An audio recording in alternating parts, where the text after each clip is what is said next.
ঢাকায় মসজিদে আইছে, এতকাল নামাজ পড়ে নাই, গিরে মিরের মধ্যে হাঁটুমাটুর মধ্যে সব জায়গা বিজলে মিজলে শুয়ে গেছে, গিরিশ মিরিশ টাইট হয়ে গেছে, রুকু হয় না, সিজদা হয় না, বাজ হয় না, কুড়া হয় না, এরবারে বাড়িতে ভাষাটাতে চেয়ার একটা লাগাতে যায়।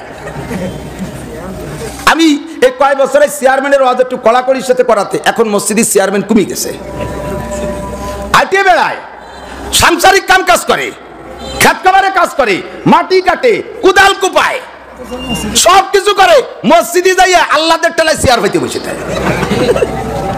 আছে না নাই? যে কুজুয়াতি মারে তার প্রমাণ কি? কুদালকে উপর দিকে কুপায় নাকি? কুদাল কুপাতে মাটিতে কম দিয়া লাগে না? এ দুদু, তুমি কুজুয়া মাটি কুপাতে পারো, কুজুয়া রুকু দিতে পারো না কে?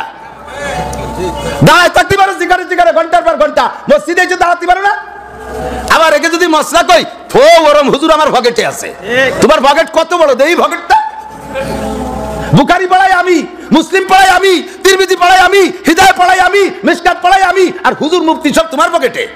হাও কথা কইয়া ওই রকম কুয়ারার নামাজ না পড়ে বাড়িতে শুয়ে থাকোগে, এক রিকাত হয় না, এক রিকাত হয় না। শরীয়তের কাছে কোনো ফাজলি আমার মাতবাড়ি আছে? কতক্ষণ আছে?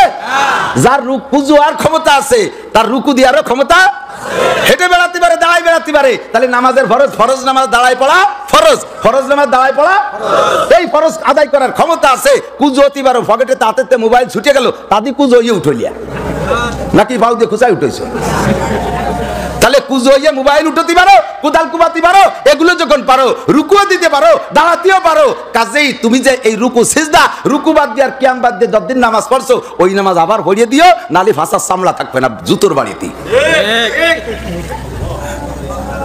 ঠিক কিনা? চেয়ার খান একটু কয়ে যায়, তাই চেয়ার খানরে রাখবো কোন জায়গা? হ্যাঁ, চেয়ারের অনুমতি আছে, লাইসা আলাল মারিজে হারাজুন, রুগীর কোনো মাসালা নাই, আপনার রোগ যে জায়গার থেকে, চেয়ার সেই জায়গার থেকে, যেখান থেকে রোগ তার আগে পরে যদি চেয়ার ব্যবহার করেন, নামাজ বাতিল।